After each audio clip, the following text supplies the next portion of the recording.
nin maskiin aan ahay marka waxaan kusoo koray rajo iyo agoon baan kusoo koray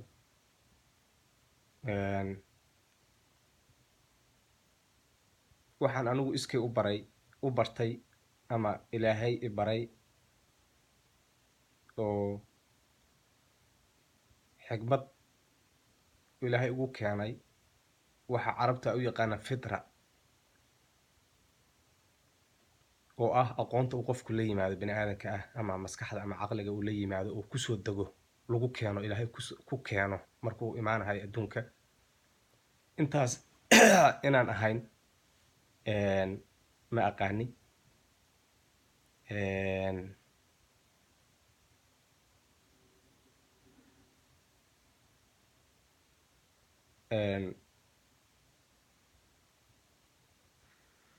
ilmuhu markuu yar yahay waxaa tarabiyeeya waalidkiisa tarabiyeeya oo khaladkii saxa u sheega halista iyo badbaadada isagaa u sheega wixii ilaahay ku keenay oo markii hore ilaahay kusoo dejiyey maaha waayo aragnimadii waalidkiis waxaa laga yaabaa inuu dhaxlo waayo aragnimo xumada waalidkiisna waxaa laga yaabaa inuu dhaxlo oo si khaldan wax loo baro oo mararka qaarkood ilmaha waxaa fiican intii aad wax khaldan bari lahayd inaadan waxbaba barinba ama qofka bini aadanka inuusan waxba barin inta uu qalloocin lahaa ilmaha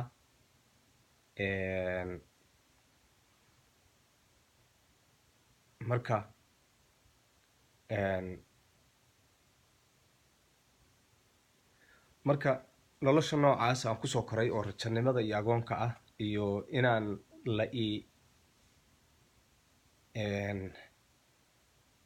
inaan lay hanuunin waxay keenaysaa markaad weynaatid waxyaalo la raba yaraantii inaad baratid in aadan baran oo lagu barin ama aadan dhaxlin waxaa jira waxyaalo badan oo layska soo dhaxlo baa jira waxyaalo xun iyo waxyaalo sanba waxyaalo badanoo waxaa jira qofka bini aadanka uu sameeyo la yidhi samee oo fiican oo uusan fahansanayn laakiin muhiimadda ay leedahay lagana yaabana in uusan maxaa la dhahaa in uusan isweydiin ama su-aal ka keenin ousa oran waxani ma sax baa ma khalad baa ma faa'iiduu leeyahay ma khasaaruu leeyahay waa la baray un sidiiba ku socday qaarkood waxyaalahaas qaarkood faa'iidana way leedahay khasaarana way leedahay hadda waxaa ka mid ah markii aan yarayn oo kale waxaana la yidhi subaxi markaad soo toostaan wejiga dhaqda markaad cunno cunaysaan gacmaha dhaqda ayaana la yidhi dad baa aragnay gacmaha dhaqanahaya dad baa aragnay wejiga dhaqanahaya sababta wejiga u dhaqdeen ma naqaano sababta ay u farxasheen markay intaysa cuntada cunin ka hor ma naqaano sababta lalooma sheegin faa'iidadeeda ma naqaano khasaaradeeda ma naqaano dad badan oo laga yaaba oo waaweyn ilaa hadda waxaa laga yaabaa inaysan isweydiin laakiin ay sameeyaan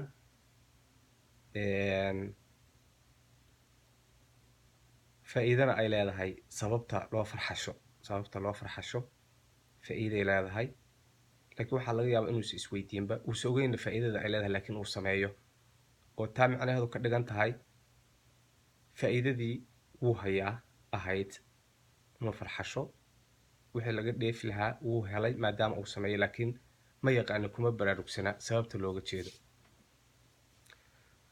hadda subaxii markaad soo toosatid inaad wejiga dhaqdid hadda lafteeda ma fahansani markaan yaraa wejiga waa dhaqday subax kasta oo soo toosto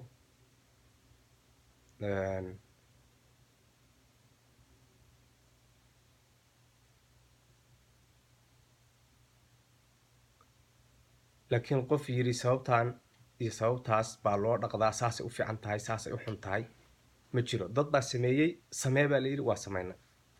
ilaa hadda waxaa laga yaabaa faa'iidooyin iga qarsoon inay jiraan, oo sida keliya aan ku ogaan karo ay tahay in aan iska daayo weji dhaqashadii, oo markaa kadib aan cilladda ogaado oo aan dhaho haa, weji dhaqashadu cilladaas bay yay bogsiinaysay ama cilladaas bay xallinaysay. fara dhaqashada haddii aad iska daysid mar intaada cuntada cunin ka hor,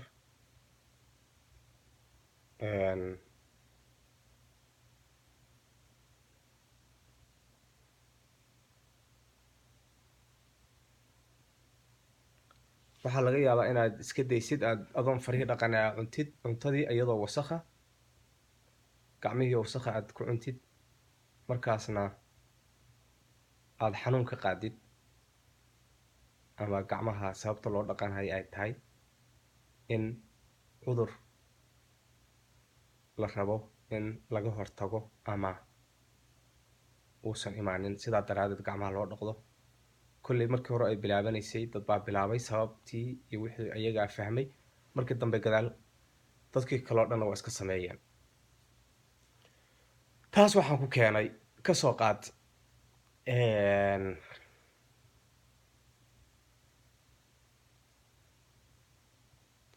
meeshii aan kusoo koray biyo la-aan baa ka jidhay, ama markaan soo korahay biyo la-aan baa jidhay. meeshaas laga yaabo ilaa hadda biyo la-aantu way ka jidhaa.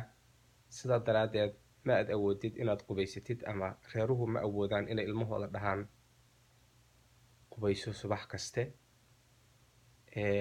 biyo ku filan keliya inay wejiga dhaqdaan bay haysteen.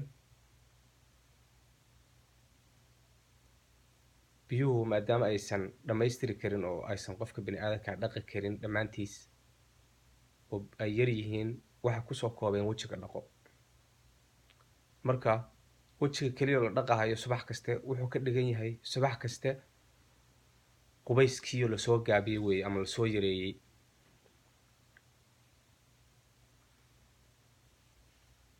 marka hadday biyo badan haysan lahaayeen, waxa weeyaan way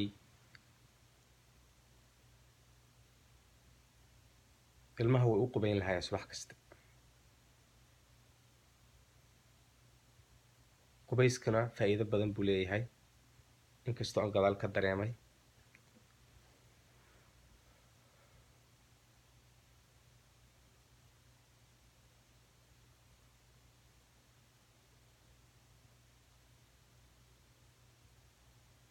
marka hadda dantu waxay ku kalifaysaa anoo weyn inaan wax kasta aan fahmo, ama aan raad qaado, oo wixii jiray inaan wax kasta fahmo, oo reer maraykanku waxay nooga fiican yihiin, ama caddaanku wax kasta oo ay samaynhayaan iskama sameeyaan, sababta u sameeyeen iyo sababta loo samaynhayo waa ka horeysa. marka hore inay wixii sameeyaan waxaa ka muhiimsan inay wixii fahmaan, oo fahamka ay hormarsiiyaan. wax kasta waa lagu sharaxayaa. sharaxaadda xataa heer waxay gaadhay ah in xitaa waxaa jira hadda ka soo qaad qofka wejigiisa markaad aragtid, kowda koobaad second ka yar yaad waxaa ku dareemi kadhaa qofkaasi inuu murugaysan yahay, inuu maxaa la dhahaa faraxsan yahay. dareenka gudihiisa ku jira wejiga baa isla markaba ka akhrisan kadhaa. laakiin haddii lagu weydiiyo lagu dhaho maxaad aragtay oo aad ku garatay erey ahaan, ama inaad wixii afkaaga ay ka soo baxaan ama say tahay aad u qayaxdid, ma awoodid. because ma aadan baran oo laguma kala dhigdhigin, laakiin waad ogtahay. marka wixii inaad fahantid waxay qaadanaysaa sababtii aad u fahantay waa wax jira oo run ah. waxay qaadanaysaa in aad dib wixii u raacdid oo aad dib u baratid, inaad kala dhigdhigtid oo tiraahdo inaad wixii reverse engineering inaad ku samaysid, oo ah wixii inaad kala dhigdhigtid oo tirahdid waxaana maxay u dhaceen, oo aad mar labaad baratid. waa taqaanay laakiin mar labaad baad baratay, ama mar labaad si aad ama qof kale ugu sharaxdid ama aad u xaqiiqsatid oo u tiraahdo waxaan iyo waxaan saasay noqdeen. waxyaalo badan baa arkay oo sidaas ah. waxaan aqaano oo say tahay aan u aqaano oo haddana aanan xabad ka garanaynin yaa arkay.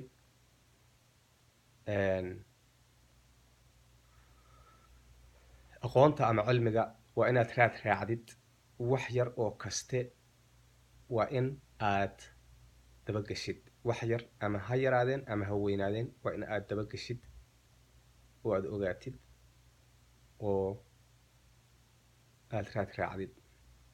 cilmi nooc kasta ha lahaado, yaraan ma laha ama quursi ma leh. cilmiga ha la dabagalo. aniguna waxaan ku jiraa safarta noocaasaan ku jiraa, oo ah wax kaste inaan usii dhabagalo, usii raaco, oo aan fahmo siday tahay. taasna waxay keenaysaa in aad ka faa'iidaysatid, ama caqligu ama maskaxda iyo niyaddu ay kuugu degto wixii inaad ogaatid. wax ka xun ma leh. cilmi la-aantu ama aqoon yaridu waa indho la-aan iyo dhega la-aan. qof mugdi ku jiraa tahay. mugdina iftiin laguma doorsan karo. mar kaste waa in aad iftiinka aad isku daydid inaad wax aragtid, ama iftiin aad aragtid. nooc kasta ahaado, qof ku jira aqoon yari waa ama cilmi yari waa qof mugdi ku jira. wax kaste ilaahuma ciddi salkiis may ku jidho. waa inaad ogaato waxay yihiin, sababtay ku yimaadeen. bulsho badan oo saa wax u wada fahansan haddii la helo, waxa weeyaan qof baa maalin loo baxsanaya. qof aqoon waxa weeyaan hal qof oo shaksiya wuxuu u yaqaano yaa 99 kale u baxsanaysaa. marka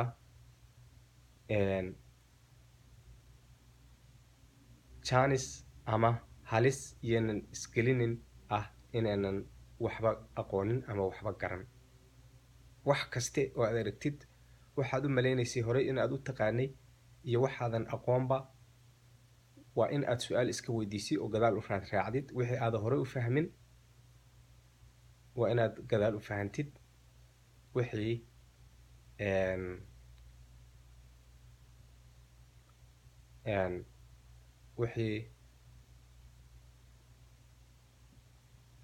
kugu cusubna waa inaad isku dayday inaad fahantid. cilmiga ama aqoonta ama garashada wax lagu doorsado ma leh.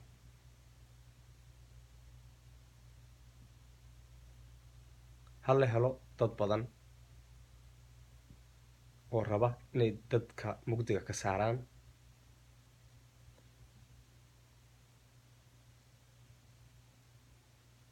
waa isdhaawacay intii aan lugahay ku ciyaarahayay baa isdhaawacay. marka la socda, ku xirnaada videogan, ku xirnaada. wixii aad ka fahantaanna waad fahanteen. qof kaste oo kalowba waa in aad isku dayda maalin kasta waxaadan fahmin inaad gadaal u fahantid, ama aad xataa youtubeyo furta oo aqoonta hala isweydaarsado, nin kasta waxa soo kordhiyo, qof kasta waxa soo kordhiso cilmi weydaarsi. dad badan oo wada aamusan oo aan waxba midba midka kale uusan ka faa'iideyn, oo midba midka kale wax uu soo kordhiyo ama wax uu bulshada dhex keeno oo fiican aan haynin, wax ka xun ama ka fool xun male. bulsho dhan oo isdaawanaysa oo mid hore u dhaqaaqahaya iyo mid wax soo kordhinahaya aan lahayn, wax ka fool xun male. bulshadeenna markaan arko mararka qaarkood waan murugoodaa, marar kalena matag baa qabta, aan dhahaa sidee bay suurtagal ku tahay waxaani. dad dhan, bulsho dhan, ummad dhan oo fara badan oo intaa fara la-eg, oo qof hadda hal qof oo aad odhan kadhid waxaasuu bulshada kusoo kordhiyey ama waxaasuu keenay ama dadaal noocaasaa jira ama waxaasuu hadduu rabo yuusan weli ka mira dhalinin laakiin waxaasuu ku wajahan yahay ama waxaasuu kusii jeedaa ama halkaasuu waqti geliyey. dad badan oo noocaasa waa wax la yaab leh. bulsho dhan oo aan laga helayn meeshay rabaan ha joogaan.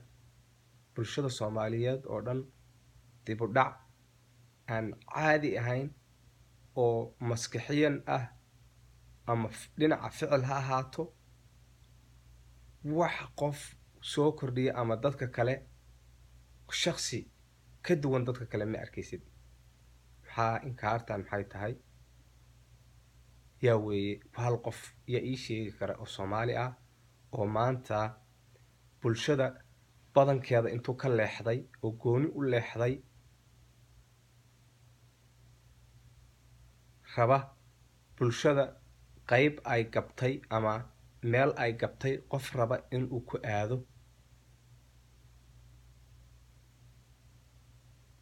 ama dhinacaas dhinac inuu qaabilo ma arag. maxaa keenay waxaan shidadaan? maxaa keenay? maxay tahay? dad isku wada mid ah, malaayiin ah oo isku wada mid ah oo weliba iskaga mid ah kulli horumar la-aanta iyo qaabdarrada iyo wax soo saar la-aanta iyo cilmi yaraanta iyo uskaga iyo aradka, gaajada, caatada. maxay tahay ummad dhan oo kulligood meel laga wada haysto? waa yaabanahay, waa yaabanahay, waa yaabanahay, waa yaabanahay. maxaa loo heli la-yahay qof bulshada u fakera oo horkaca? qolo kasta waxay leedahay qof horkaca oo meel aysan horey u tegin ama heer aysan horey u gaarin qof gaara oo ummadda kasii horeeyaa jira oo ummaduna ay soo dabagasho. maxaa waayey qof ummadda hogaamiya? inaad ummadda hogaamisid ma aha inaad madaxweyne noqotid ama maamul goboleed aad haysatid ama aad ciidan haysatid ama aad maxaa la dhahaa ama inaad meel qabqabla ka tahay. ma aha inaad dadka hogaamisid, sidaas ma aha. dadka waxaad hogaamin kadhaa niyadoodaad hogaamin kadhaa, qalbigoodaad hogaamin kadhaa. qalbigu indhay leeyihiin. qalbigu indho buu leeyahay uu wax ku arko. marka indhaha qalbiga ummadda bulshada maxaa loo waayay qof hogaamiya? maxaa ku dhacay ummaddii? maskixiyan ma aha aniga maanta inaan kuu imaado inaan ku hogaamiyo ama aan meel fiican kuu horseedo inaan kuu imaado ma aha oo aan ku kaxeeyo. maskixiyan baan kaa hogaamin karaa. waxaan horay loo arag baan keenahayaa si la iiga daydo oo aad waddadaydii soo raacdid. maxaa loo waayay hogaamiyeyaal noocaas ah oo bulshadu leedahay?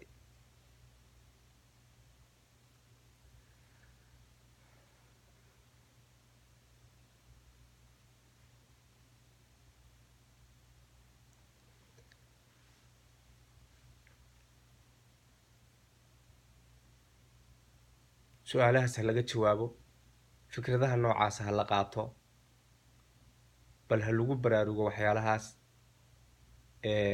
noqo kii bulshada hogaamin lahaa oo dhinaca fiican ama horumarka u horkici lahaa. noqo midkii aan horey loo arag noociisa oo kale. noqo ka duwanow, dadka ka duwanow. ummadda ha la mid noqonin, ummadda ha la mid noqon. haddii la rabo dad badan oo isu wada ego, isku nooca, isku wada qaaba waa jiraan, malaayiin kalaa jidha. ka duwanow dadka,